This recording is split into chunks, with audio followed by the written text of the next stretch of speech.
Hello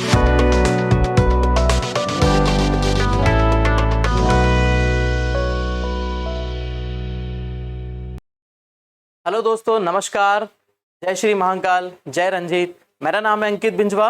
हम पढ़ रहे हैं फिजिक्स में अभी हम मैकेनिक्स पर ही है। ठीक है, मैकेनिक्स का ये हमारा आखिरी लेक्चर होगा। ठीक है, मैकेनिक्स के सेक्शन का हमारा ये लास्ट लेक्चर होगा।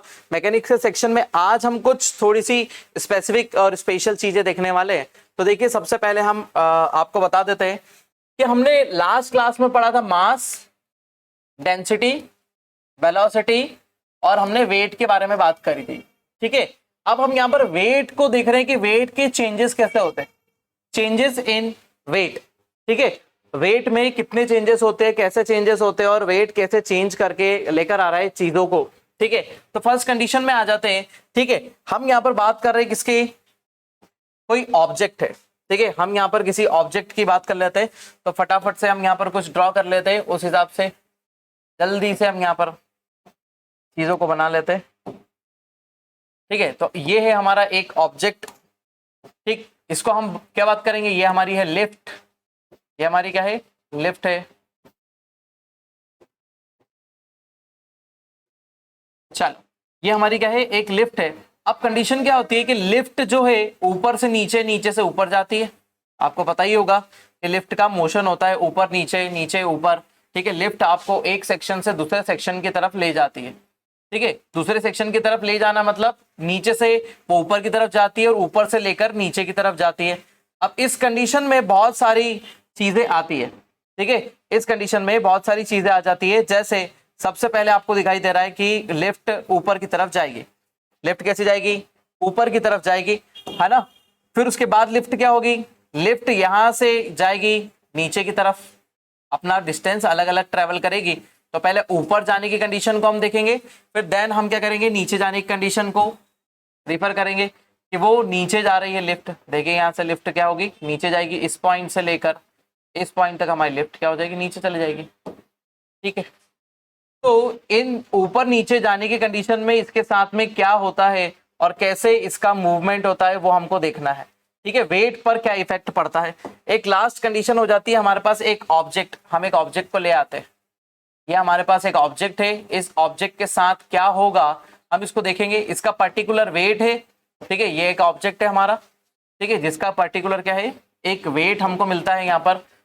ठीक, तो हर जगह ये ऑब्जेक्ट हमारा रखा हुआ मिलेगा आपको, हर जगह ऑब्जेक्ट आपको रखा हुआ मिलेगा। यहाँ पर भी ऑब्जेक्ट रखा हुआ है, यहाँ पर भी ऑब्जेक्ट रखा हुआ है।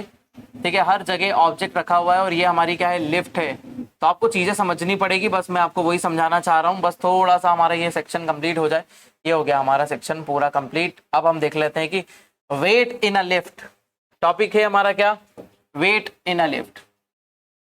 किसी भी ऑब्जेक्ट का वेट इसमें इन अ लिफ्ट, ये क्वेश्चन पूछा जाता है, इसलिए हमने इतनी सारी चीजें इसके अंदर हमने जमाई है। ठीक है, तो सबसे पहले फर्स्ट कंडीशन होती है कि हमको जाना है कहाँ, नीचे से ऊपर की तरफ। नीचे से ऊपर की तरफ हम 10 फ्लोर की एक बिल्डिंग में चल रहे हैं। ठीक है, अभी ग्राउंड फ्लोर पर है हमारी लिफ्ट। कहां पर है हमारी, ग्राउंड फ्लोर पर है। अब जैसे ही लिफ्ट यहां से मोशन करना स्टार्ट करेगी, ठीक है, तो लिफ्ट किस तरफ जा रही है, ऊपर की तरफ जा रही है। तो ये जो ऑब्जेक्ट रखा हुआ है, ठीक है, ऑब्जेक्ट के ऊपर क्या लगेंगे, दो फोर्सेस एक्ट करेंगे। ऑब्जेक्ट के ऊपर क्या हो जाएगा, दो फोर्सेस एक्ट करेंगे। फर्स्ट, ऑब्जेक्ट के ऊपर एक ग्रेविटेशनल फोर्स एक्ट करेगा। सबसे पहली कंडीशन क्या हो जाएगी, ग्रेविटेशनल फोर्स डाउनवर्ड एक्ट करेगा। दूसरी कंडीशन होगी ये लिफ्ट इसको ऊपर की तरफ ले जाने की कोशिश करेगी। मतलब जैसे ये मार्कर है, मार्कर को मैंने एकदम ऊपर की तरफ खींचा तो ये मार्कर मेरे को हल्का कुछ चंद समय के लिए भारी लगेगा। एक चंद समय के लिए, छोटे से समय के लिए ये मार्कर क्या लगेगा, मुझे भारी लगेगा। इट मींस जैसे ही सडनली लिफ्ट मोशन करती है अपवर्ड, लिफ्ट जैसे ही अपवर्ड मोशन करती है तो कंडीशन क्या बन जाती है, कोई भी ऑब्जेक्ट का वेट जो होता है वो क्या हो जाता है, वेट इंक्रीज होता है। यहां पर इस कंडीशन को देखिएगा, यहां पर मैं अंदर कंडीशन लिखूंगा तो जैसे ही लिफ्ट जस्ट अपवर्ड मोशन करेगी, लिफ्ट जैसे ही जस्ट अपवर्ड मोशन करेगी तो वेट क्या हो जाएगा, इंक्रीज होगा। तो जैसे ही सडनली अपवर्ड मोशन करेगी तो देन कंडीशन क्या बनेगी, हमारा वेट क्या हो जाएगा, हमको बढ़ा हुआ दिखेगा, वेट थोड़ा सा इंक्रीज हो जाएगा हमारा, ठीक है।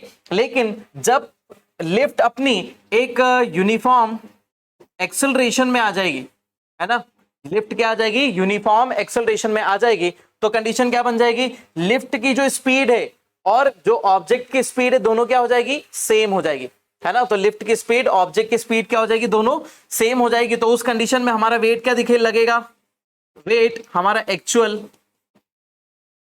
वेट के बराबर होगा, ठीक है। हमारा वेट जो होगा वो एक्चुअल वेट के बराबर होगा। मतलब यदि हम बात करें कि ये 5 kg का वेट है ना, ये जो वेट है कितना है, 5 kg है, ठीक है। और जैसे लिफ्ट ऊपर की तरफ चलती है तो ये 5.20 kg फील होगा। जैसे सडन लिफ्ट ऊपर चलती है तो मतलब लिफ्ट जैसे ही ऊपर की ओर जाती है, सडनली चलती है, तो आपको एक धक्का सा लगता है अंदर की तरफ। तो जो धक्का लगता है उसके कारण आपका वेट क्या होता है, नीचे की तरफ, क्योंकि ग्रेविटेशनल फोर्स इसको नीचे खींच रहा है और आप सडनली ऊपर की तरफ जा रहे हैं। लेकिन ऊपर जाते हुए जैसे ही आप पहुंचते हैं दूसरी तीसरी मंजिल के बाद और आपकी लिफ्ट एकदम बढ़िया से एक्सेलरेशन में आ जाती है, तो उस एक्सेलरेशन की कंडीशन में क्या हो जाता है कि हमारी कंडीशन, एक्सेलरेशन जो होता है वो ऑब्जेक्ट का लिफ्ट के बराबर हो जाता है। लिफ्ट और ऑब्जेक्ट का एक्सेलरेशन क्या होगा, बराबर होगा। इट मींस वहां पर वेट क्या होगा, वहां पर यदि वेट की बात करें तो वेट हमारा क्या हो जाएगा, बराबर, जो एक्चुअल वेट है इट मींस 5 kg, उसका वेट क्या फील होगा, 5 kg ही फील होगा। लेकिन जैसे ही सडनली है ना, सडनली लिफ्ट क्या हो जाती है, स्टॉप हो जाती है, ठीक है। जैसे ही लिफ्ट सडनली स्टॉप हो जाती है तो ऑब्जेक्ट वापस से इनर्शिया में रहता है, ठीक है। ऑब्जेक्ट किस में रहता है, इनर्शिया में रहता है। अब इनर्शिया की कंडीशन में ऑब्जेक्ट हल्का सा ऊपर की तरफ पुश होगा। ऑब्जेक्ट कैसा होगा, क्योंकि लिफ्ट तो रुक गई, लेकिन जैसे ही ऑब्जेक्ट जो रखा हुआ है वो किस तरफ पुश होगा, ऊपर की तरफ, तो इसका वेट आपको क्या फील होगा, थोड़ा सा कम होगा, वेट थोड़ा सा कम हो जाएगा। जब सडनली लिफ्ट एकदम से ऊपर की तरफ रुकती है तो फिर हमको झटका लगता है कि सिर्फ ऊपर की तरफ, क्योंकि हमारी बॉडी एक्सेलरेशन में ही रहती है और लिफ्ट रुक चुकी होती है, तो हमारी बॉडी इनर्शिया ऑफ मोशन में रहती है। इसीलिए हमको यहाँ पर क्या पड़े दिखेगा, वेट थोड़ा सा कम होता हुआ दिखेगा। तो यहाँ पे 5-20 हुआ था, यहाँ पर बराबर 5 था, तो यहाँ पर वेट क्या हो जाएगा, यहाँ पर वेट थोड़ा सा कम हो जाएगा, जैसे 4.90 kg यहाँ पर आपको वेट दिखेगा, 4.80 4.90 इतना वेट दिखेगा जब सडनली रुकेगी तो, ठीक है। अब आपको वापस नीचे आना है, आपका काम निपट गया, देन आप कहाँ आ रहे, लिफ्ट से वापस नीचे आ रहे हैं। तो जैसे आप लिफ्ट से नीचे जाते हैं, तो लिफ्ट से जैसे ही नीचे जाएंगे तो कंडीशन क्या बनेगी, तो आप इनर्शिया में रहेंगे, किसमें, रेस्ट में। जैसे आप ऐसे खड़े हुए, ठीक है, और एकदम से लिफ्ट नीचे चलती है तो हमको अंदर की तरफ एक धक्का लगता है। तो वो धक्का इसलिए लगता है क्योंकि लिफ्ट अचानक से नीचे गई और आपकी बॉडी किसमें, इनर्शिया में, एक जगह रेस्ट में है, और क्या हो जाता है, नीचे की तरफ लिफ्ट जाती है। तो इस कंडीशन में क्या हो जाएगा, सडनली डाउनवर्ड, लिफ्ट कहां जा रही है, डाउनवर्ड जा रही है, नीचे की तरफ। देन ऑब्जेक्ट के साथ कंडीशन क्या होगी, ऑब्जेक्ट का वेट क्या हो जाएगा, कम लगेगा। जैसे लिफ्ट नीचे की तरफ जाती है तो ऑब्जेक्ट का वेट क्या हो जाएगा, कम हमको फील होगा, ठीक है। मतलब क्या हो जाएगा, यहाँ पर वेट हमारा फिर से चेंज हो जाएगा, 4.90 kg। कितना भी मान सकते हैं, हमने सिर्फ एक एग्जांपल लिया है एक ऑब्जेक्ट को रखकर, ठीक है। लेकिन जैसे ही लिफ्ट क्या हो जाती है, यूनिफॉर्म एक्सेलरेशन में आ जाती है। एक्सेलरेशन क्या हो जाता है, यूनिफॉर्म एक जैसा एक्सेलरेशन चलता रहता है, तो ऑब्जेक्ट भी सेम एक्सेलरेशन के अंदर आ चुका होता है, ऑब्जेक्ट भी सेम एक्सेलरेशन में होता है। यदि ऑब्जेक्ट फिर से सेम एक्सेलरेशन में है तो उसका वेट क्या हो जाएगा, जो उसका एक्चुअल वेट है, मतलब 5 kg, एक्चुअल वेट कितना है उसका, 5 kg। लेकिन जैसे ही लिफ्ट सडनली क्या हो जाती है, रुक जाती है, देन ऑब्जेक्ट किस में आ गया, इनर्शिया ऑफ मोशन में। जैसे ऑब्जेक्ट रुक जाता है, ठीक है, लिफ्ट रुक जाती है, तो ऑब्जेक्ट अभी भी नीचे की तरफ जाना चाह रहा है, तो जैसे लिफ्ट रुकती है तो हमको ऐसा नीचे की तरफ एक झटका लगता है। जैसे हम नीचे की तरफ एक झटका फील करते हैं, इट मींस हम इनर्शिया में है और इनर्शिया में ऑब्जेक्ट जाना चाहता है नीचे, लेकिन लिफ्ट उसको रोक लेती है उसी जगह पर। जैसे ही रोक लेती है तो सडन क्या हो जाए, स्टॉप, ठीक है। लिफ्ट क्या हो जाए, सडनली एकदम स्टॉप हो जाए, तो कंडीशन क्या बनेगी, हमारा वेट क्या फील होगा, हमको बढ़ा हुआ दिखेगा, 5.20 kg, थोड़ा सा वेट क्या हो जाएगा, बढ़ जाएगा। तो लिफ्ट के सडनली ऊपर चलने से या लिफ्ट के सडनली नीचे की तरफ आते हुए रुकने से वेट बढ़ेगा। जैसे यहां पर वेट बढ़ेगा, तो यहाँ पर भी कंडीशन किसकी आ जाएगी, यहाँ पर भी हमारा वेट बढ़ेगा। ठीक है, यहाँ पर वेट कैसा रहेगा, बराबर रहेगा, यहाँ पर भी वेट कैसा रहेगा, बराबर रहेगा। लेकिन जैसे ही कंडीशन क्या हो जाती है, जैसे ही कंडीशन होती है हमारी लिफ्ट रुकती है ऊपर की तरफ जाकर, जैसे ही लिफ्ट हमारी क्या हो जाएगी, सडनली रुकेगी, तो हमारा वेट हमको क्या फील होगा, हमारा वेट कम फील होगा। यहाँ पर भी एकदम अचानक से लिफ्ट चल देती है तो वेट क्या होगा, हमारा कम फील होगा, है ना। तो ऊपर वाली दोनों कंडीशन वेट कम हो रहा है, नीचे वाली दोनों कंडीशन पे वेट क्या हो रहा है, बराबर हो रहा है। ठीक है, लेकिन एक कंडीशन और आ जाती है यहाँ पर, एक कंडीशन और हमारी यहाँ पर आती है कि यदि ऐसा होता है ना, यदि ऐसी एक कंडीशन बनती है जिसमें क्या होता है, अचानक से डोरी टूट ही जाती है ना, अचानक से डोरी क्या हो जाती है, टूट जाती है और लिफ्ट अचानक से फ्री फॉल करने लगती है। लिफ्ट कैसी हो जाती है, फ्री फॉल, सीधे नीचे की तरफ आने लगती है, गिरने लगती है। तो कंडीशन क्या बन जाएगी, हम क्या करने लगेंगे, जो ऑब्जेक्ट है, जो अंदर की तरफ रखा हुआ ऑब्जेक्ट है, वो क्या हो जाएगा, सीधा नीचे की तरफ ऐसा गिरेगा। तो ऑब्जेक्ट कहां चला जाएगा, ऑब्जेक्ट क्या हो जाएगा, एकदम स्पेस में आ जाएगा। स्पेस में इट मींस वो क्या हो जाएगा, जीरो ग्रेविटी फील करेगा। ठीक है, यदि हम बात करें कि ये ऑब्जेक्ट है, ठीक है, ऑब्जेक्ट हमारा इसी के अंदर रखा हुआ है, तो कंडीशन क्या बन जाएगी ऑब्जेक्ट की, यदि लिफ्ट क्या हो जाती है, लिफ्ट का वायर ब्रेक हो जाता, वायर क्या हो जाता है, ब्रेक। ठीक है, वायर जैसे ब्रेक होता है तो लिफ्ट क्या हो जाएगी, फ्री फॉल। फ्री फॉल की कंडीशन में जैसे आएगी तो लिफ्ट तेजी से नीचे की तरफ गिरने लगेगी।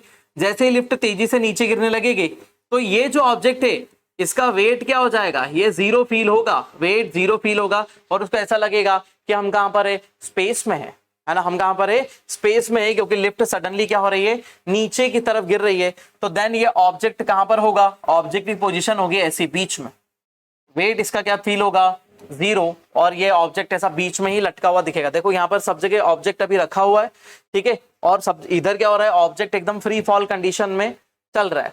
ठीक है, लेकिन एक कंडीशन और आती है, बस एक लास्ट कंडीशन हमारी यहाँ पर हमको दिखाई दे रही है कि लास्ट कंडीशन क्या हो जाती है कि यदि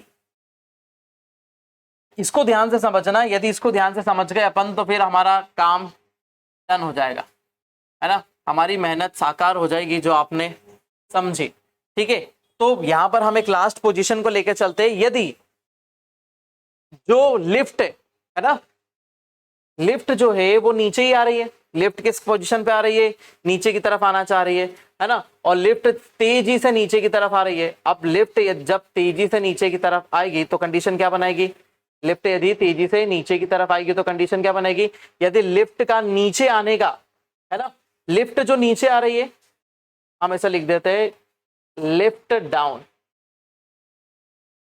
और किस स्पीड से नीचे आ रही है, वो लिफ्ट जो स्पीड से नीचे आ रही है वो ग्रेविटेशनल फोर्स से क्या है, ज्यादा है। ठीक है, लिफ्ट जिस स्पीड से नीचे आ रही है वो किससे ज्यादा है, जो ग्रेविटेशनल फोर्स लिफ्ट को नीचे खींच रहा है उससे ज्यादा है। ध्यान रखे, ठीक है, मतलब अभी तो ग्रेविटेशनल फोर्स के अकॉर्डिंग ही आ रही है ना, उससे कम फोर्स पर आ रही है। ठीक है, ग्रेविटेशनल फोर्स जैसा, जैसे आप किसी बाल्टी को क्या करते हैं, धीरे धीरे धीरे धीरे क्या करते हैं, नीचे छोड़ते हैं, है ना, बाल्टी को धीरे धीरे नीचे खींच छोड़ते हैं। तो क्यों, क्योंकि ग्रेविटेशनल फोर्स कुएं में बाल्टी को धीरे धीरे नीचे खींचता जा रहा है, इसलिए आप धीरे धीरे रस्सी को छोड़ते जा रहे, छोड़ते जा रहे, छोड़ते जा रहे हैं, और वो रस्सी नीचे चली गई। ठीक है, लेकिन अब कंडीशन क्या है कि आपने एकदम से बाल्टी को, रस्सी का एकदम गुच्छा लिया और एकदम ऐसे बाल्टी को छोड़ दिया, ठीक है, और आखिरी छोर रस्सी का ऐसा पकड़ लिया और बाल्टी को पूरी रस्सी के साथ में क्या कर दिया, अंदर की तरफ फेंक दिया। तो अब जैसे ही बाल्टी तेजी से नीचे जाएगी, आपने बाल्टी को क्या उसको बाल्टी को एकदम थ्रो कर दिया नीचे, तो बाल्टी ग्रेविटेशनल पुल जिस स्पीड से खींचता है उससे तेजी से जाएगी। यदि उससे तेजी से जाएगी तो कंडीशन क्या हो जाएगी, ये जो ऑब्जेक्ट है, ये जो ऑब्जेक्ट है ये कहां चले जाएगा, ये इसके छत पर चिपक जाएगा ऐसा। ठीक है, तो ऑब्जेक्ट की पोजीशन को याद रखें, ऑब्जेक्ट की पोजीशन में कहां बता रहा हूं। ठीक है, ऑब्जेक्ट अभी कहां पर है, यहां नीचे है, जिसमें जैसे ही बढ़ेगा तो वेट बढ़ेगा, फिर वेट बराबर रहेगा, वेट क्या हो जाएगा, कम हो जाएगा ऊपर जैसे ही जाएगा, एक झटका लगेगा ऊपर की तरफ तो इसलिए वेट कम हो जाएगा, इनर्शिया ऑफ मोमेंटम। ठीक है, मोशन। ठीक है, देन यहां पर क्या हो जाएगा, जैसे लिफ्ट नीचे जाएगी तो क्या हो जाएगा, वेट कम होगा, देन लिफ्ट यहां पर बीच में रहेगी, एक्सेलरेशन बराबर रहेगा, देन लिफ्ट क्या हो जाएगी, नीचे की तरफ जाएगी, एकदम लास्ट पोजीशन पे पहुंच जाएगी तो क्या हो जाएगा, वेट हमको ज्यादा लगेगा, ठीक है, इनर्शिया ऑफ मोशन के कारण। और एट लास्ट क्या हो जाएगा, जब लिफ्ट की डोरी टूट जाएगी तो क्या हो जाएगा, फ्री फॉल होगा। फ्री फॉल की कंडीशन में क्या बन जाएगा, ये ऑब्जेक्ट एकदम जीरो ग्रेविटी में होगा, है ना, ये इसका है ना, ये याद रखिएगा, ये इसका है ना, ये जीरो वेट फील करेगा। लेकिन यहां पर क्या फील करेगा, उसका वेट वो फील तो क्या करेगा, जीरो, लेकिन वो कहां चिपक गया, छत पर। सिर्फ इतना ही पूछा जाता है कि जब लिफ्ट ऐसी गिरेगी नीचे तो क्या हो जाएगा, जब लिफ्ट ग्रेविटेशनल फोर्स से ज्यादा फोर्स पर नीचे की तरफ जाएगी तो देन ऑब्जेक्ट क्या हो जाएगा, छत पर चिपक जाएगा, ठीक है, ये कंडीशन बनेगी। और इसी को हम क्या बोलते हैं, वेट इन अ लिफ्ट, किसी ऑब्जेक्ट का लिफ्ट में वेट बोलते हैं। इसको एकदम पूरी तरीके से देख लीजिए, इसको पूरी तरीके से परख लीजिए और सामने की तरफ देखिए, ये पूरा डायग्राम है, सब कंडीशन उसके अंदर आपके सामने लिखी हुई दिखाई दे रही है, ठीक है। चलिए अब आ जाते हैं हमारे नेक्स्ट वाले सेक्शन में। नेक्स्ट वाला हमारा जो सेक्शन है वो है वर्क एनर्जी एंड पावर, ठीक है, वर्क एनर्जी एंड पावर। उसमें सबसे पहले हम आ जाते हैं किस पर, वर्क पर, ठीक है। फर्स्ट कंडीशन को हम देख लेते हैं, क्या, वर्क। तो वर्क अल्टीमेटली होता क्या है, ठीक है। फर्स्ट हम कंसीडर करते हैं एक ऑब्जेक्ट, ये हमारा ऑब्जेक्ट है जो पोजीशन ए पर प्लेस्ड है, ठीक है। इसके ऊपर आप क्या लगाएंगे, एक फोर्स अप्लाई करेंगे, एक बेसिक फोर्स हम अप्लाई करेंगे, ये फोर्स इसके ऊपर अप्लाई होगा, देन ये ऑब्जेक्ट मोशन करेगा और मोशन में आने के बाद अपनी प्लेस चेंज कर देगा। तो ऑब्जेक्ट जो है वो प्लेस बी पर आ जाता है, इट मींस डिस्प्लेसमेंट हुआ, है ना, इस ऑब्जेक्ट में क्या हुआ, डिस्प्लेसमेंट हुआ। तो कंडीशन हमको सीधे सीधे साफ पता चल रही है कि यदि कोई किसी ऑब्जेक्ट पर हम फोर्स अप्लाई करेंगे देन वो अपनी प्लेस चेंज करेगा, ठीक है, और उसमें जितना भी डिस्प्लेसमेंट होगा उसी को हम क्या बोलेंगे, वो हमारा क्या है, वर्क डन हो गया, ठीक है। तो वर्क डन कंप्लीट हो जाएगा। तो इसके अंदर सबसे बड़ी चीज जो फिजिक्स मानता है, साइंस मानता है, ठीक है, फिजिक्स वाली बात मानते हैं, ठीक है, तो उसमें कंडीशन क्या हो जाएगी कि हमारा ऑब्जेक्ट डिस्प्लेस होना चाहिए तो ही हम उसको वर्क बोलेंगे, है ना। हमारा क्या होना चाहिए, ऑब्जेक्ट डिस्प्लेस होना चाहिए, तभी हम उसको क्या कर बोलेंगे, वर्क बोलेंगे, ठीक है। तो कंडीशन यदि हम सिंपल सी बात करें कि वर्क क्या है, ठीक है, तो complete any activity, complete any activity is called the work. Complete any activity, complete any activity, किसी भी एक्टिविटी को आप कंप्लीट कर दो। जैसे मैंने क्या करा, लिख कर खत्म कर दिया, तो मैंने एक काम करा, ठीक है, तो हमने उस एक्टिविटी को क्या कर दिया, पूरी तरीके से कंप्लीट कर दिया। जैसे मैंने एक ऑब्जेक्ट को क्या करा, धक्का लगाया और एक धक्का लगा के ऑब्जेक्ट को एक जगह से दूसरी जगह पर डिस्प्लेस कर दिया, ठीक है। तो क्या हो जाएगा, हमने उस एक्टिविटी को पूरी तरीके से कंप्लीट कर दिया, ठीक है। तो क्या हो जाता है, to complete any activity is called the work, ठीक है, ये वर्क हो जाता है। या फिर हम इसको ऐसा बोल सकते हैं कि डिस्प्लेस एनी ऑब्जेक्ट, ऐसा बोल सकते हैं, displace any object by applying force, ठीक है, बाय अप्लाइंग फोर्स, ठीक है, किसी ऑब्जेक्ट को फोर्स अप्लाई करके क्या कर देना, उसकी प्लेस चेंज कर देना ही क्या हो जाएगा, हमारा क्या हो जाएगा, वर्क हो जाएगा। या फिर हम बोल देंगे कि displace the object in the direction of force, in the direction of force, ठीक है, कुछ भी आप ऐसा बोल सकते हैं। तो ये क्या हो जाएगा, ये वर्क ही है। आपने क्या कर दिया है, किसी भी ऑब्जेक्ट को डिस्प्लेस कर दिया, किसी भी ऑब्जेक्ट को शिफ्ट कर दिया, इट मींस आपने एक वर्क कंप्लीट करा। जैसे टू कट अ वुड, उसके बाद वॉक, जैसे हमने कुछ काम करते हैं, किसी के shift object from one place to another place, ऐसे बहुत सारे एग्जांपल हो जाएंगे जो किसके अंदर आ जाएंगे, वर्क के अंदर आ जाएंगे। तो वर्क के मतलब बहुत सारे एग्जांपल आपके सामने हो सकते हैं कि किसी भी चीज को शिफ्ट करना, किसी भी चीज को उठा के रखना, ठीक है। तो हम इसको वर्क को कैसे ले सकते हैं, यदि वर्क को हम बात करें W इजिकल टू, ठीक है, तो वर्क है, तो वर्क में क्या लग रहा है, सबसे पहले फोर्स की रिक्वायरमेंट है और दूसरी चीज क्या है, हमको डिस्प्लेसमेंट, ठीक है। तो work is equal to force into displacement. अब एक चीज मैंने आपको शुरुआत में जब स्केलर वेक्टर क्वांटिटीज बताई थी, है ना, तब मैंने आपको बताया था कि जब दो वेक्टर क्वांटिटीज मिल जाती है, जब दो वेक्टर क्वांटिटीज साथ में कंबाइन हो जाती है तो वेक्टर क्वांटिटी सामने वाली क्वांटिटी को क्या बना देती है, स्केलर बना देती है। तो देखो ये भी फोर्स भी वेक्टर है, मल्टीप्लाइड बाय हमारा जो है डिस्प्लेसमेंट, ये भी वेक्टर है, तो ये दोनों वेक्टर इसको क्या बना देगी, स्केलर। तो वर्क कैसी प्रॉपर्टी होती है, वर्क जो है वो है कैसी क्वांटिटी होती है, स्केलर। ठीक है, वर्क कैसी क्वांटिटी होती है, स्केलर होती है। ठीक है, अब इसकी एसआई यूनिट यदि हम निकाल के लाएंगे, ठीक है, एसआई यूनिट निकाल के आएंगे तो हम फोर्स को किस में मेजर करते हैं, ठीक है, तो फोर्स को किस में मेजर करते हैं और डिस्प्लेसमेंट को हम किस में मेजर करते हैं, दोनों को देखना पड़ेगा। ठीक है, अब हम फोर्स को बोलते हैं कि फोर्स हमारा किस में आता है, न्यूटन। फोर्स हमको किस में लेते हैं, न्यूटन में, और डॉट ये किस में, डिस्प्लेसमेंट किस में लेते हैं, मीटर में, तो इसकी यूनिट क्या हो गई, न्यूटन मीटर। ठीक है, हम इसकी यूनिट क्या ले लेते हैं, न्यूटन मीटर, या फिर हम इसकी यूनिट क्या बोल सकते हैं, जूल, है ना, इसकी यूनिट, या इसके अलावा हम क्या बोल सकते हैं, जूल, है ना, न्यूटन मीटर, या फिर इसकी यूनिट हो जाएगी क्या हमारी, जूल हो जाएगी, है ना, क्योंकि ये एक वेक्टर क्वांटिटी है ना, ये किस टाइप की क्वांटिटी है, ये एक वेक्टर क्वांटिटी है, तो हमको एक जूल वर्क देखना पड़ेगा, है ना। एक जूल वर्क क्या हो जाता है ना, सिंपल 1 जूल वर्क। ठीक है, 1 जूल वर्क क्या होता है, 1 जूल वर्क। ठीक है, 1 जूल वर्क हमारा होता क्या है, तो 1 जूल को हम कैसे फाइंड आउट करते हैं कि हमने 1 न्यूटन फोर्स अप्लाई करा। ठीक है, 1 न्यूटन फोर्स अप्लाई करने पर, 1 न्यूटन फोर्स अप्लाई करने पर कोई ऑब्जेक्ट 1 मीटर डिस्प्लेस होता है। ठीक है, 1 न्यूटन फोर्स अप्लाई करने पर यदि कोई ऑब्जेक्ट 1 मीटर डिस्प्लेस होता है, then it is the condition of 1 joule. ठीक है, इस कंडीशन को याद रखें कि 1 जूल क्या होता है, when we applied force 1 newton, then the object displaced from their direction of the force in 1 meter, in direction 1 meter is called the 1 joule force। ठीक है, तो सिंपल सी कंडीशन हमारे सामने आ जाती है, तो ये हमारी क्या है, स्केलर क्वांटिटी है। अब देखो वर्क जो हो सकता है कि वो क्या हो जाएगा, वर्क पॉजिटिव, नेगेटिव और जीरो हो सकता है ना।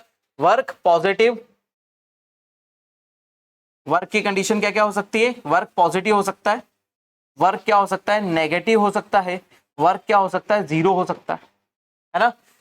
अब सिंपल सी कंडीशन के बारे में यदि बात करेंगे तो सबसे पहले, है ना, डायरेक्ट पॉजिटिव वर्क के बारे में बात करते हैं। तो पॉजिटिव वाला हमारा वर्क क्या होता है कि यदि हम किसी ऑब्जेक्ट, है ना, पर फोर्स अप्लाई कर रहे हैं, ठीक है, फोर्स का डायरेक्शन, ठीक है, फोर्स का डायरेक्शन प्लस ऑब्जेक्ट डिस्प्लेसमेंट, दोनों का डायरेक्शन क्या हो, सेम हो, है ना, इन दोनों का डायरेक्शन क्या हो, सेम हो, तो वो ऑब्जेक्ट क्या हो जाएगा, पॉजिटिव वर्क में आ जाएगा। वो कंडीशन किस में आ जाएगी, पॉजिटिव वर्क में आ जाएगी। मतलब फोर्स का डायरेक्शन, जो हम फोर्स अप्लाई कर रहे हैं, ठीक है, प्लस उस ऑब्जेक्ट के डिस्प्लेसमेंट का डायरेक्शन, दोनों ही क्या हो, सेम हो। मतलब हम जिस तरफ फोर्स लगा रहे हैं उसी तरफ ऑब्जेक्ट क्या हो रहा है, डिस्प्लेस हो रहा है। इट मींस हम क्या कर रहे हैं, पॉजिटिव वर्क कर रहे हैं। ठीक है, किसी भी पॉजिटिव वर्क को करने के लिए क्या हो जाएगा हमारा, है ना, सिंपल सा एग्जांपल, यदि हम यहां पर एग्जांपल ले लेते हैं, पॉजिटिव का एग्जांपल हम यहां पर लेते हैं। देखिए, यदि कोई ऑब्जेक्ट ग्रेविटेशनल फील्ड के अंदर, यदि कोई ऑब्जेक्ट ग्रेविटेशनल फील्ड के अंदर क्या हो रहा है, अप टू डाउन मोशन कर रहा है, ग्रेविटेशनल फील्ड के अंदर क्या हो रहा है, अप टू डाउन मोशन कर रहा है, तो ये कंडीशन किसकी बन गई, ये कंडीशन किसकी बन गई कि दोनों डिस्प्लेसमेंट भी किस तरफ हो रहा है, नीचे की तरफ, फोर्स भी किस तरफ लग रहा है, नीचे की तरफ, तो ग्रेविटेशनल फोर्स इसको क्या कर रहा है, नीचे की तरफ खींच रहा है, और ऑब्जेक्ट भी डिस्प्लेस होता हुआ क्या आ रहा है, सेम डायरेक्शन में आ रहा है। तो दोनों की डायरेक्शन क्या हो गई, सेम हो गई। यदि दोनों डायरेक्शन सेम है तो हमारा ऑब्जेक्ट क्या है, पॉजिटिव वर्क में है। हमारा ऑब्जेक्टिव क्या है, ऑब्जेक्ट क्या है, पॉजिटिव वर्क में है। लेकिन एक और कंडीशन देखो मैं कंफ्यूज करूंगा आप लोगों को, है ना, और कंफ्यूज होना एकदम जरूरी भी है ना, कंफ्यूज होने की कंडीशन आपके लिए जरूरी भी है, क्योंकि यदि कंफ्यूज नहीं होंगे तो सॉल्यूशन नहीं आएगा, कंफ्यूज नहीं होंगे तो सॉल्यूशन नहीं आ पाएगा। ठीक है, आगे जाकर एग्जाम्पल पर ही बनना है। ठीक है, ये है हमारा एक वेल, कुआं। ठीक है, कुएं के आजू बाजू आपने देखा है कि वो लगी रहती है है ना। आपने चीजें देखी होगी कि कुएं के आजू बाजू एक घिरनी लगी रहती है जिसके बेस पर एक पुल्ली लगी रहती है, जिसके बेस पर ही क्या किया जाता है, अंदर से बाल्टी को खींचा जाता है, ये लगी हुई है। ठीक है, अब इससे हमने क्या करा, एक रोप डाली और बाल्टी को क्या करा, नीचे की तरफ हमने छोड़ दिए। ये हमारी बाल्टी हो गई, ये बाल्टी हमारी बंधी हुई है। ठीक है, अंदर की तरफ पानी भरा हुआ है। ठीक है, अब इसके अंदर जब पानी भर जाएगा, ठीक, अब दो कंडीशन होगी। अब दो कंडीशन यहां पर देखो, है ना, सिंपल सा समझना कि पॉजिटिव कब होगा और नेगेटिव कब होगा। पॉजिटिव और नेगेटिव दोनों ही चीजें हम क्या हो जाएंगे, एक ही साथ बताएंगे। ठीक है, तो अब यहां पर सबसे पहले हमने बात कर ली थी किस चीज की, पॉजिटिव वर्क कैसे होगा, वर्क हमारा पॉजिटिव कैसे डिनोट होगा। वर्क को पॉजिटिव बताने के लिए हमको क्या करना है, फोर्स का डायरेक्शन और ऑब्जेक्ट का डिस्प्लेसमेंट का डायरेक्शन, फोर्स का डायरेक्शन और ऑब्जेक्ट के डिस्प्लेसमेंट का डायरेक्शन हमको देखना है। ठीक है, तो क्या हो जाएगा, उसके बिहाफ में वो क्या हो जाएगा, पॉजिटिव या नेगेटिव हमारा शो होगा। तो यहां पर देखो, यदि हम फोर्स अप्लाई कर रहे हैं, राजू पप्पू छोटू गुड्डू यहां खड़े हुए हैं और ये रस्सी को खींच रहे हैं, ठीक है, तो फोर्स, ये एक फोर्स अप्लाई कर रहे हैं, है ना, इनने जैसे ही रस्सी को इस तरफ खींचा तो फोर्स का डायरेक्शन किस तरफ है, इसी तरफ है, और ऑब्जेक्ट का मोशन किस तरफ हो रहा है, अपवर्ड हो रहा है ना। फोर्स का डायरेक्शन क्या है, जिस तरफ हम रस्सी को खींच रहे हैं, हम खींचते जा रहे हैं, तो जिस तरफ डायरेक्शन में खींच रहे हैं उसी डायरेक्शन में तो ये ऊपर आ रहा है ना। यदि हम कुएं में ऐसा झांक कर नीचे खड़े हो जाए और ऐसे ऐसे ऐसे ऐसे रस्सी को खींचे तो क्या हो जाएगा, आप फोर्स ऊपर लगा रहे हो तो क्या बाल्टी ऊपर ही तो आ रही है। ठीक है, तो फोर्स ऊपर लगाया, बाल्टी भी ऊपर ही आ रही है, बाहर आ रही है, तो फोर्स का डायरेक्शन, ठीक है, और डिस्प्लेसमेंट दोनों डायरेक्शन क्या है, सेम ही तो है, फोर्स भी ऊपर लग रहा है, डिस्प्लेसमेंट भी ऊपर की तरफ हो रहा है, तो हमारा क्या हो जाएगा, इसको हम बोलेंगे पॉजिटिव, इसको हम क्या बोलेंगे, पॉजिटिव कंडीशन बोल देंगे किसकी, वर्क की कंडीशन क्या हो जाएगी, पॉजिटिव हो जाएगी। अभी मैं पॉजिटिव के एग्जांपल ही बता रहा हूं। ठीक है, देन दूसरी कंडीशन में आ जाते, दूसरी की बात करें कि नेगेटिव, हम यहां पे बात करते किसकी, नेगेटिव। ठीक है, तो फोर्स, ठीक है, फोर्स का डायरेक्शन प्लस ऑब्जेक्ट के डिस्प्लेसमेंट क्या हो, ये दोनों क्या है, अपोजिट डायरेक्शन में हो। ये क्या हो, ये डिस्प्लेसमेंट किस में हो रहा हो, अपोजिट डायरेक्शन में हो रहा हो। ठीक है, तो ही वो क्या हो जाएगा, वो नेगेटिव हो जाएगा। फिर से एग्जांपल की तरफ चलते हैं। अब देखो यहीं पे मैं नेगेटिव भी बताता हूं, है ना, मैंने आपको बोला था कि मैं कंफ्यूज जरूर करूंगा, तो उस हिसाब से एक और बंदा है, ठीक है, एक बंदा और है जो यहां से कुएं से बाहर पानी खींच रहा है, ये नेगेटिव वर्क कर रहा है, यहाँ पर एक नेगेटिव वर्क हो रहा है। ठीक है, क्योंकि हमारी बाल्टी यहाँ लटकी हुई है, दोनों की बाल्टी सेम लोकेशन पे सेम कंडीशन में लटकी हुई है, यहाँ से रस्सी है, ठीक है, और ये हमारा बाबूड़ा खींच रहा है।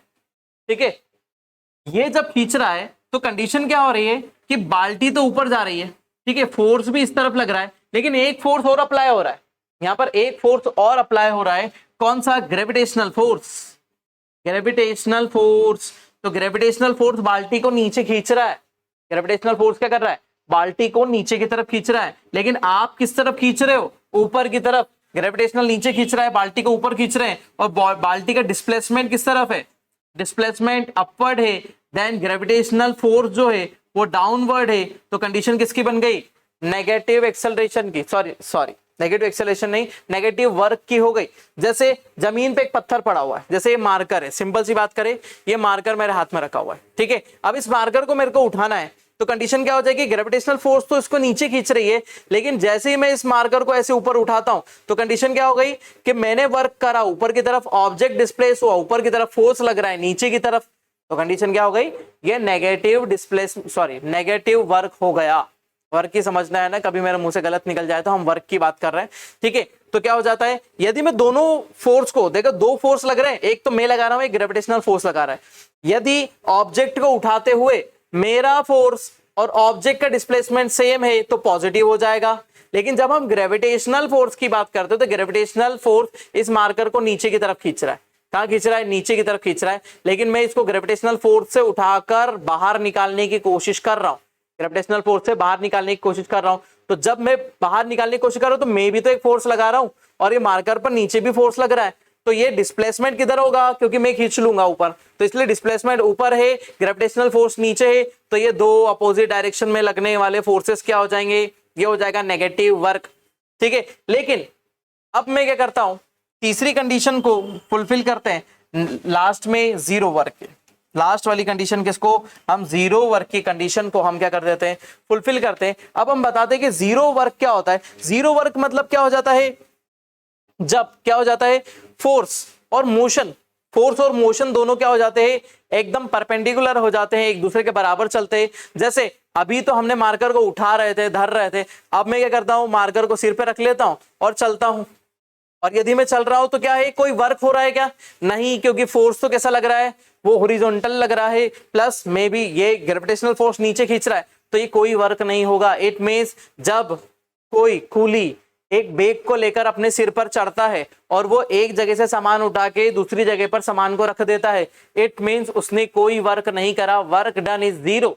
बट वर्क तो हुआ ना, उसने मेहनत करी, आपने देखा कि सामान को एक जगह से उठाकर दूसरी जगह पर ले गया बेचारा, ठीक है, तो आप उसको पैसे तो देंगे। या तो आप साइंस को यूं तो नहीं बोलेंगे कि साइंस के अकॉर्डिंग आपने तो कोई वर्क नहीं करा, हम तो पैसे नहीं देंगे, ठीक है, फिर मार कुटाई हो जाएगी वहां पर, ठीक है। तो इस हिसाब से क्या हो जाएगा कि जैसे मैंने जो कपड़े पहन रखे, ठीक है, अब वो मेरी बॉडी के ऊपर ही है ना, तो इस हिसाब से तो क्या मैं इनको उठा के चल रहा हूं, हाँ, मैं इन कपड़ों को, इन सब चीजों को क्या कर रहा हूं, उठा के चल रहा हूं, और ये सब मेरे साथ ही चल रहे हैं, ठीक है, इनका डिस्प्लेसमेंट मेरे साथ ही हो रहा है। तो क्या वर्क नहीं हो रहा है, हाँ हो रहा है, वर्क तो हो रहा है, लेकिन साइंस इसको नहीं मानता है, क्योंकि वो मेरे साथ ही चल रहे हैं।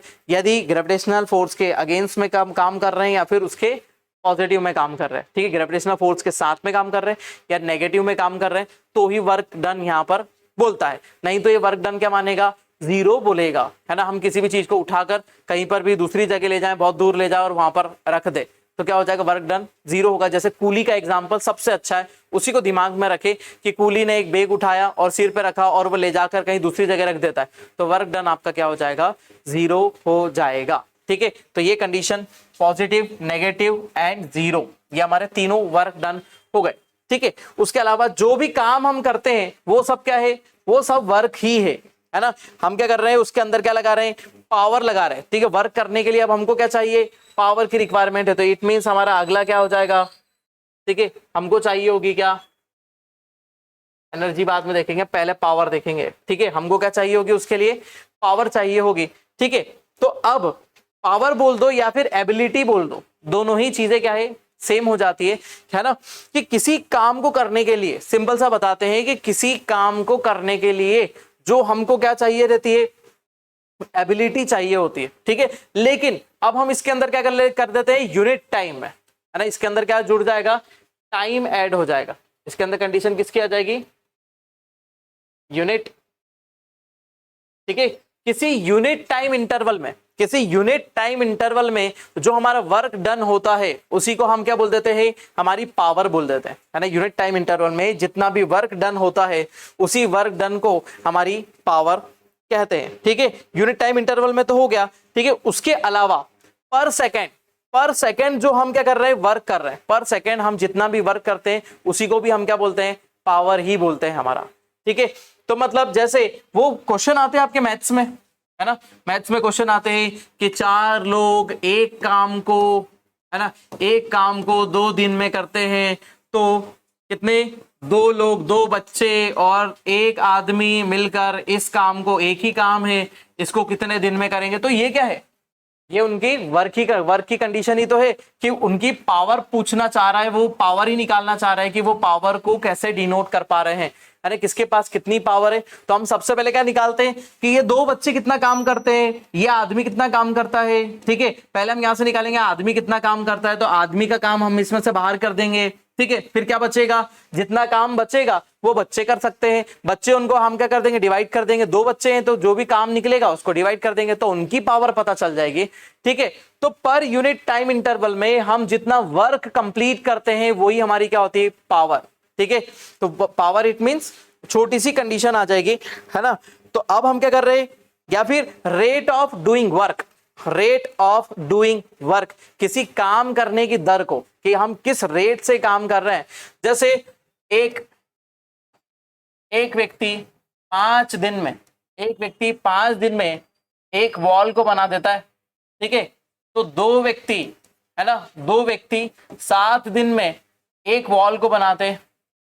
अब इसमें अलग अलग कंडीशन है ना, दो व्यक्ति 7 दिन में एक वॉल को बना रहे हैं और एक व्यक्ति 5 ही दिन में एक वॉल को बना दे रहा है, तो मतलब इसकी इफिशियंसी ज्यादा अच्छी है क्योंकि एक ही व्यक्ति 5 ही दिन में कर दे रहा है, ठीक है। लेकिन ये दो व्यक्ति मिलकर 7 दिन में, मतलब क्या है, ये मट्ठागिरी कर रहे हैं, है ना, ये आपके जैसा काम कर रहे हैं कि ठीक है यार आज नहीं पढ़ते, ठीक है, तो ये मट्ठागिरी वाले काम है, ठीक है। तो कंडीशन क्या हो गई, इसकी पावर क्या है, ज्यादा है, इसकी पावर क्या है, कम है ना, इनकी पावर क्या है, ज्यादा है, दूसरे की पावर क्या हो जाएगी, कम है, ठीक है। वैसे ही जैसे हम किस चीज की बात करते हैं, जैसे हमारा वर्क होता है, ठीक है, तो हम पावर को कैसे निकालते हैं, वैसे हमारा फॉर्मूला हो जाएगा वर्क,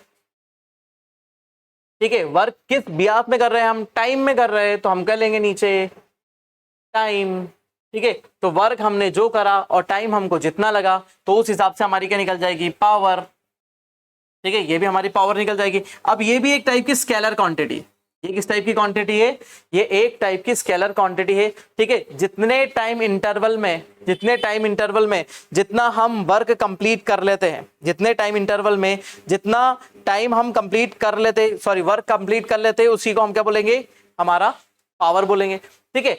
अब इसको किस में मेजर करते हैं, जूल में, वर्क को हम मेजर करते हैं जूल में, टाइम को किस में मेजर करते हैं, सेकंड में, ठीक है, किस में मेजर करते हैं, सेकंड में, तो हम क्या बोलेंगे, जूल सेकंड इनवर्स, ठीक है, जूल सेकंड इनवर्स, यही क्या हो जाती है, इसकी वैल्यू हो जाती है। और पावर को हम किस में मेजर करते हैं, वॉट, यही क्या होता है, वॉट होता है ना, इसी को हम क्या बोलते हैं कि ये हमारी वैल्यू है, जो क्या है, वॉट है, ठीक। सिंपल सी बात करेंगे, शॉर्ट टाइम ड्यूरेशन में जितना हम क्या कर सकते हैं, वर्क कर सकते हैं, उसी को हम किस में डिनोट कर देंगे, पावर। जैसे आप क्या करते हैं, जिम जाते हैं, ठीक है, जिम जाते हैं तो आप सबसे ज्यादा इंस्पायर किस चीज से होते हैं पता है, कि वहां पर एक बंदा होता है जिसकी बॉडी शॉडी एकदम शानदार होती है, ठीक है, तो वो अच्छा खासा वेट उठा रहा होता है, ठीक है, और आप जैसे ही जाकर उससे इंस्पायर होते कि यार हम भी अच्छा खासा वेट उठाए और हमारे भी तगड़े सगड़े डोले शोले एप्स वैप्स बन जाए, ठीक है, तो वो हमसे हो नहीं पाता है, ठीक है। क्यों नहीं हो पाता है, क्योंकि हम वर्क तो करना चाहते हैं लेकिन हमारे पास पावर नहीं है, उतना काम हम नहीं कर पाएंगे, ठीक है। यदि वो 10 किलो के डंबल से लगा रहा है, लेकिन आपने जैसे 10 का डंबल उठाया तो आपसे ज्यादा उठा नहीं, ठीक है, वो लगाता है 20-20 के सेट और आप लगा रहे हैं 2-2, 5-5 के सेट, तो इससे कोई भी काम नहीं बन रहा है। इट मीन्स उसके पास क्या है, पावर ज्यादा है, उस ऑब्जेक्ट के पास क्या है, पावर ज्यादा है, वो पावर का ज्यादा यूज कर पा रहा है। इट मीन्स वो टाइम ड्यूरेशन में ज्यादा वर्क कर सक रहा है ना, शॉर्ट टाइम ड्यूरेशन में वो क्या कर सक रहा है, ज्यादा काम कर सक रहा है। जैसे सिंपल सी बात करें, एग्जाम में, एग्जाम का टाइम होता है, तो एग्जाम के टाइम पर आपकी सबसे बड़ी दुविधा क्या होती है कि आप पेपर पूरा नहीं कर पाते, आपका पेपर छूट जाता है। तो पेपर छूटने वाली कंडीशन क्या है, क्या वर्क तो कर रहे हैं लेकिन उतनी पावर नहीं, आपका थोड़ा हाथ दुखेगा, फिर आपका दिमाग चलना भी बंद हो जाएगा, ठीक है। ये कंडीशन सबसे अच्छी है ना, कि दिमाग चलना भी बंद हो जाएगा, आपको समझ में नहीं आएगा, ब्लैकआउट हो जाएंगे, एकदम ब्लैंक हो जाते हैं कि अरे ये क्वेश्चन तो आता ही नहीं है, बिल्कुल भी एक रत्ती भर भी नहीं पता है। क्यों नहीं पता है, क्योंकि आपने करी क्या, मट्ठागिरी, ये कारण से, ठीक है। 2 दिन में 7 कंप्लीट करा और 2 दिन में 5 ही कंप्लीट कर लिया, तो ये क्या हो जाएगा, तो हमारी पावर ही है, तो हमारी पावर कम है, इसीलिए हम क्या कर पा रहे हैं, किसी चीज को थोड़ा सा टाइम दे रहे हैं, है ना, हमारे को टाइम लग रहा है उस चीज को करने के लिए। जैसे एक दिन में आप क्या कर लेते, 50 पेज पढ़ते, ठीक है, लेकिन एक बंदा है एक दिन में क्या हो जाता है, पूरा टॉपिक पढ़ लेता है, मतलब 60-70 पेज का एक टॉपिक पूरा निपटा देता है, और एक टॉपिक को आप 2 दिन में कंप्लीट करते हो, मतलब उसकी पावर अच्छी है, मतलब उसकी capacity of doing any work, capacity of doing any work ये ज्यादा है, इसीलिए वो क्या कर पा रहा है, ज्यादा काम कर पा रहा है एज कंपेरेटिवली यू, ठीक है। चलिए, तो यही हो जाती है पावर। पावर वर्क पर ही बेस्ड है पूरी तरीके से, वर्क होगा तो ही आपकी पावर के बारे में आपको पता चलेगा, ठीक है। आगे बढ़ते हैं, देन आ जाता है हमारे पास एनर्जी, देन हमारे पास कंडीशन आ जाएगी किसकी, एनर्जी, ऊर्जा, ठीक है, ऊर्जा, ठीक है।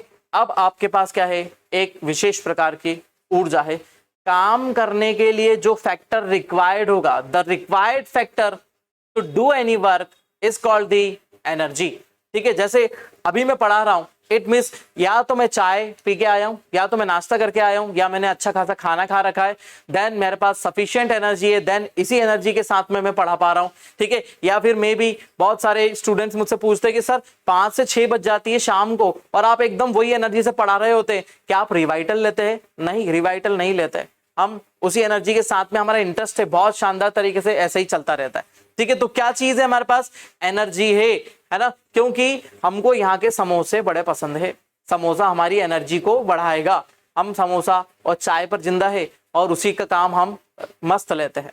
ठीक है, तो यही क्या हो जाती है, एनर्जी किसी वर्क को कंप्लीट करने के लिए जो रिस्पॉन्सिबल फैक्टर होता है, the responsible factor to complete any work is called the energy. ठीक है, हाँ ठीक है। अब रिस्पॉन्सिबल फैक्टर क्या हो गया, आपकी एनर्जी हो गई। जैसे किसी ऑब्जेक्ट की बात करें, है ना, सिंपल हम किसी ऑब्जेक्ट की बात करते हैं, तो ये ऑब्जेक्ट यही पड़ा हुआ है इनर्शिया में, यही ऑब्जेक्ट यहीं पर पड़ा हुआ है क्या, इनर्शिया में। जब तक हम इसके ऊपर कोई फोर्स अप्लाई नहीं कर देंगे, फोर्स अप्लाई नहीं कर देंगे, यदि हम इसके ऊपर कोई फोर्स अप्लाई नहीं करेंगे तो ऑब्जेक्ट मोशन में आएगा क्या, नहीं, किसी भी टाइप का मोशन इसमें नहीं होगा। जैसे ही हम इसके ऊपर फोर्स अप्लाई करेंगे, इट मींस हमको फोर्स अप्लाई करने के लिए क्या चाहिए, किसी ना किसी टाइप की एनर्जी की रिक्वायरमेंट है। फोर्स अप्लाई करने के लिए किसी ना किसी टाइप की एनर्जी की रिक्वायरमेंट है, और वो ही एनर्जी हमको मिल जाएगी यहीं से। ठीक है, जैसे ये एक क्या है, बलून है, इसको हम बोल देते हैं क्या है, एक बलून है। अब बलून ऐसे सरफेस पर पड़ा हुआ है, बलून क्या है, सरफेस पर पड़ा हुआ है।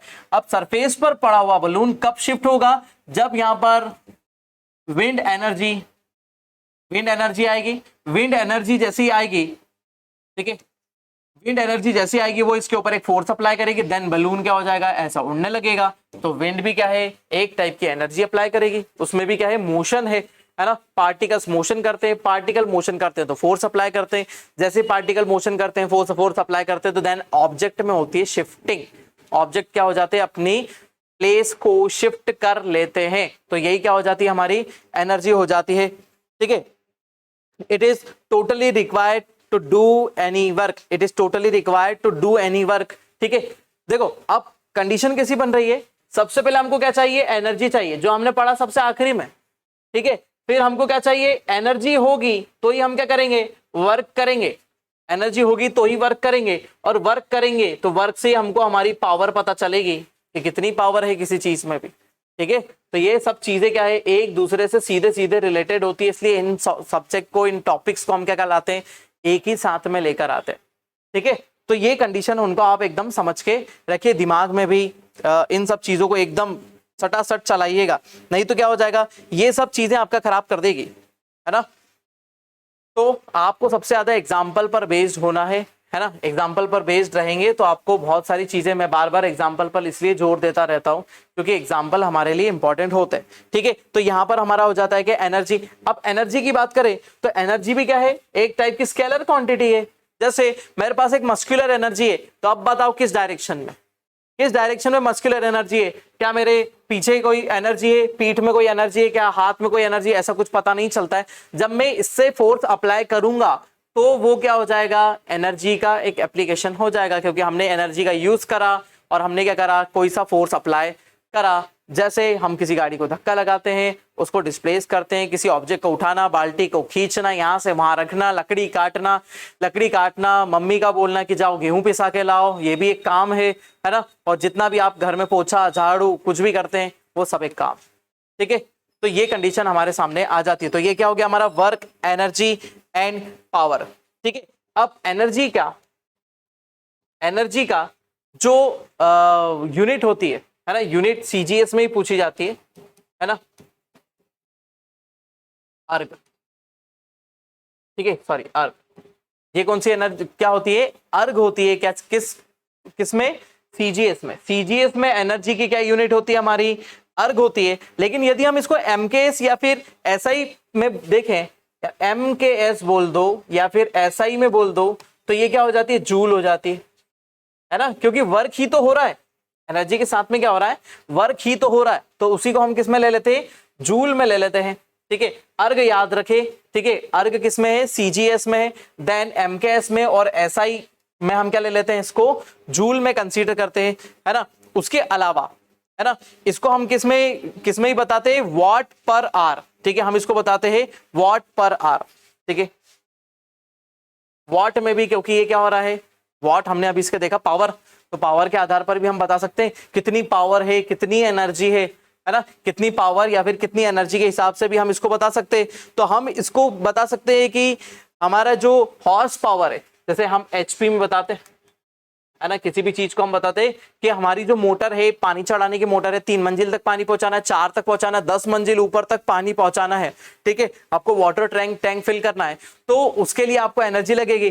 तो 746 वॉट क्या होता है, 1 हॉर्स पावर, ठीक है, 1 हॉर्स पावर 746 क्या होता है, वॉट होता है, ठीक है। ये यूनिट एकदम दिमाग में जमा के रखे, ये यूनिट्स पूछी जाती है, ठीक है।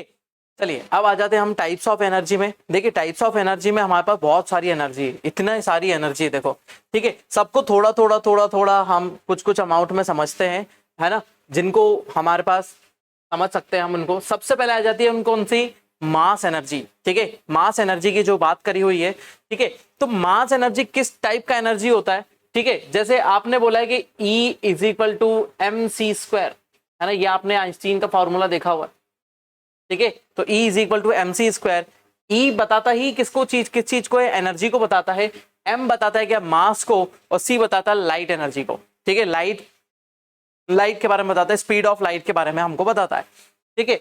अब इसको हम न्यूक्लियर फ्यूजन और न्यूक्लियर फिजन से हम इसको समझ सकते हैं, न्यूक्लियर फ्यूजन न्यूक्लियर फिजन से इसको समझ सकते हैं, जो हम थोड़ा सा आगे की तरफ देख लेंगे, जब हमको थोड़ा सा समझ में आ जाएगा, जो हम मॉडर्न टेक्नोलॉजी की तरफ चलेंगे, ठीक है, या फिर एनर्जी रिसोर्सेज की तरफ चलेंगे, तो वो हमारा कंप्लीट हो जाएगा, ठीक है। नेक्स्ट आ जाते हैं सोलर एनर्जी। सोलर एनर्जी मतलब सन से जो एनर्जी हमको रिसीव होती है, वो किस टाइप की एनर्जी हो जाती है, सोलर एनर्जी होती है। जो सोलर एनर्जी होती है वो शॉर्ट वेव्स के फॉर्म में, शॉर्ट वेव्स के फॉर्म में रिसीव होती है अर्थ पर, है ना, शॉर्ट वेव्स के फॉर्म में अर्थ पर रिसीव होती है।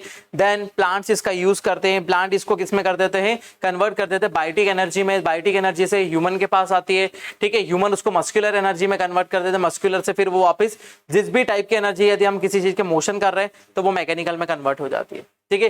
देन आ जाती है न्यूक्लियर एनर्जी। हमारे जितने रेडियो एक्टिव एलिमेंट जितने भी होते हैं, उन सभी रेडियो एक्टिव एलिमेंट से हम न्यूक्लियर एनर्जी फाइंड आउट करते हैं, ठीक है। जैसे यूरेनियम, थोरियम, प्लूटोनियम, रेडियम, ठीक है, स्ट्रॉन्सियम, है ना, और भी बहुत सारे एलिमेंट इसके अंदर आ जाएंगे।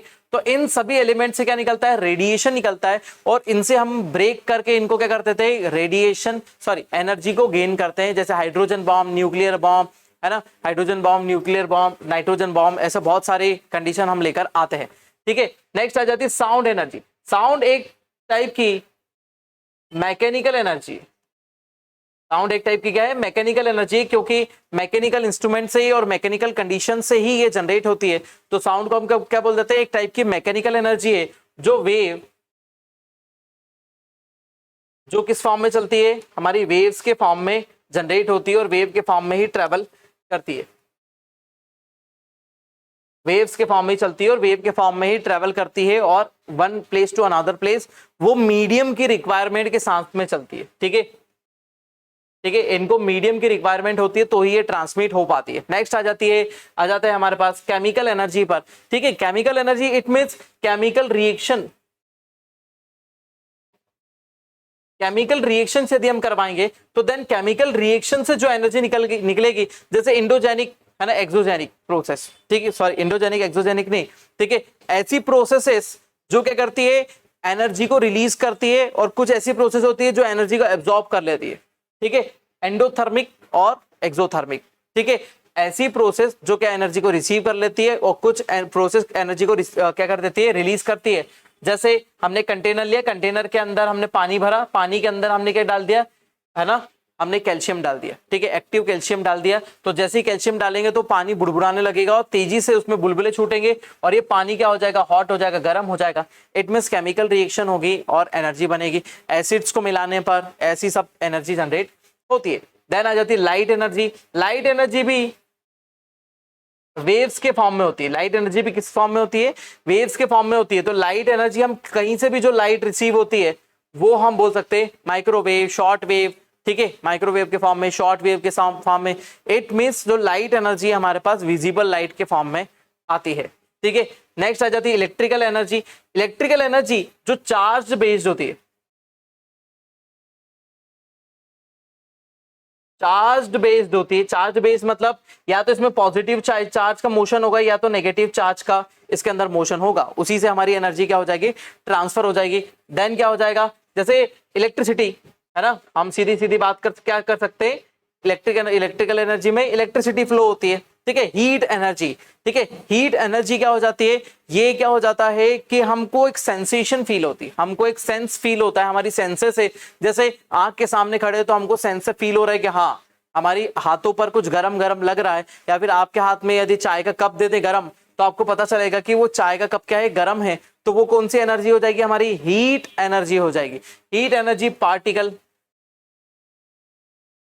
ये भी पार्टिकल से ट्रांसफर होती है, ठीक है, इसलिए इसको मीडियम की भी रिक्वायरमेंट होती है। इसको भी किस चीज की रिक्वायरमेंट होगी, मीडियम की रिक्वायरमेंट होगी। बिना मीडियम के हमारी हीट एनर्जी ट्रांसफर सिर्फ वेव के फॉर्म में हो सकती है, वेव एनर्जी अलग और हम हीट की अलग बात कर रहे हैं, ठीक है। मतलब हम इसके अंदर क्या बोल रहे हैं, कंडक्टिव, हम कंडक्शन की बात कर रहे हैं,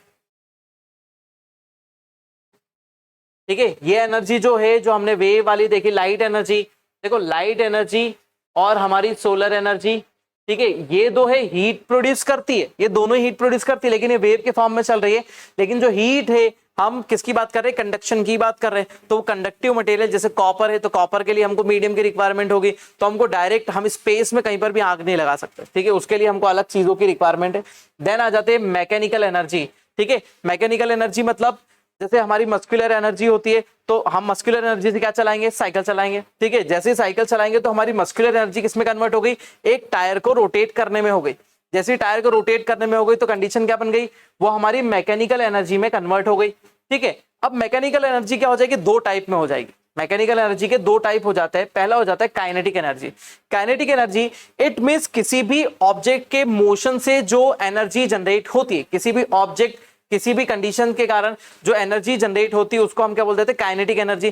जैसे रिवर वाटर, ठीक है, या फिर हम बात कर लें किसकी, हमारे वाटरफॉल्स होते हैं, उसमें से जो एनर्जी जनरेट होती है तो हम उसको क्या बोल देते हैं, काइनेटिक एनर्जी। जैसे रिवर वाटर, ठीक है, रनिंग वाटर जो हमारा है, ठीक है, या फिर हम कैनाल्स बनाते हैं, डैम्स में से जो एनर्जी निकल रही है, ठीक है, डैम का पानी जो फ्लो होता है तब की बात कर रहे हैं, ठीक है, वाटर फ्लो हो रहा है उसकी बात कर रहे हैं, ठीक है।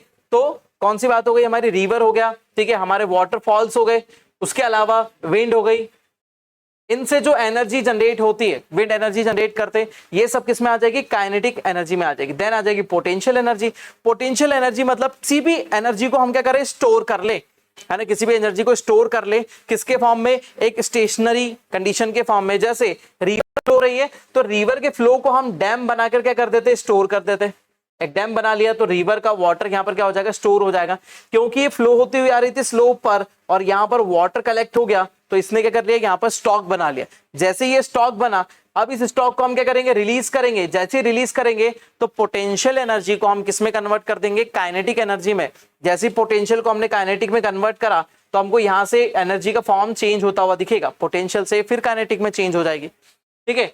तो पोटेंशियल एनर्जी के बहुत सारे कुछ टाइप होते हैं, ठीक है, जैसे gravitational energy, potential gravitational energy, ठीक है।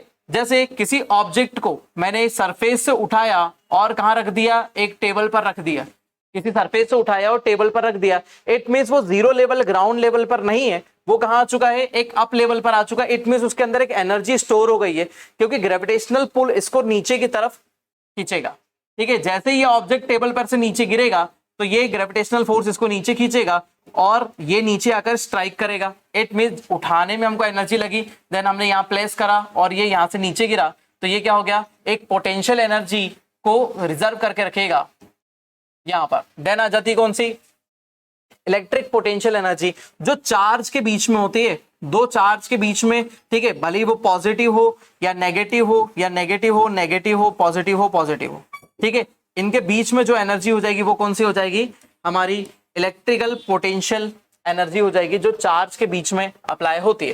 देन क्या हो जाती है, इलेक्ट्रॉनिक एनर्जी हो गई, इलेक्ट्रिकल एनर्जी हो गई। देन हो गई मैग्नेटिक एनर्जी, दो मैग्नेट्स के बीच में, है ना, दो मैग्नेट के बीच में एस और एन पोल है, दोनों एक दूसरे को क्या कर रहे हैं, अट्रैक्ट कर रहे हैं। और उसके अलावा भी बहुत सारे जितने भी फोर्सेस इसके अंदर अप्लाई हो जाएंगे वो सभी किसके अंदर आ जाएंगे, हमारे एनर्जी के फॉर्म में आ जाएंगे। इन बहुत सारे पार्ट्स को हमको क्या करना है, देखो मैकेनिक्स तो हमने पूरा ही कंप्लीट करा, मैकेनिक्स वाला तो हमने पूरा ही कंप्लीट करा। हीट हमको अगला चैप्टर पढ़ना है, ठीक है, हीट में ही हमारे अगले चैप्टर में बहुत सारी चीजें कंप्लीट होगी। तो हीट एनर्जी हमको पढ़ना है, इलेक्ट्रिकल हमको पढ़ना ही है, लाइट हमको पढ़ना ही है, केमिकल हम केमिस्ट्री में देखेंगे, साउंड भी हमको देखना है, ये हम मॉडर्न में देखेंगे, फिर हमारे टेक्नोलॉजी और एनर्जी में भी देखेंगे। सोलर एनर्जी के बारे में आप बहुत सारा जानते हैं, ठीक है, और इसको हम थोड़ा सा देखेंगे भी एनर्जी रिसोर्सेज के फॉर्म में, ठीक है, मास एनर्जी के बारे में, न्यूक्लियर फ्यूजन, न्यूक्लियर फिजन, जो एटॉमिक एनर्जी के फॉर्म में हम आएंगे। तो हर एनर्जी के बारे में हमारे इन आगे वाले आने वाले चैप्टर में बहुत सारी चीजें दी हुई है, ठीक है। तो देखिए आज का चैप्टर हमारा यहीं तक रहता है और ये हमारा मैकेनिक्स क्या हो जाता है, खत्म हो जाता है, work energy and power. Then हमारा ये पूरा मैकेनिक्स यहाँ पर खत्म हो गया। देन अब हम चलने वाले किसकी तरफ, टेम्परेचर की तरफ। अगला चैप्टर हमारा शुरू होगा टेम्परेचर। मैकेनिक्स का चैप्टर बड़ा है, क्यों, क्योंकि इसमें से बहुत सारे क्वेश्चंस बनते हैं, ठीक है, और क्वेश्चन बनते हैं तो हमको यहाँ पर कंप्लीट करना पड़ेगा। अब हम आगे जो लेकर आएंगे तो हमारे कितने 2 चैप्टर कंप्लीट हो चुके, एक मेजरमेंट एंड देन मैकेनिक्स। तो हम यहाँ पर 3 मार्कर 5 मार्कर की बात करना शुरू कर देंगे अब यहाँ से, कि 3 मार्कर एंड 5 मार्कर बीच बीच में लेक्चर आते रहेंगे जिन पर हम 3 और 5 मार्कर पर डिस्कशन करेंगे, क्वेश्चंस लिखे होंगे और देन आपके सामने वो आएंगे, ठीक है। मिलते हैं नेक्स्ट लेक्चर में, आएगा हमारा टेम्परेचर। नमस्कार, धन्यवाद।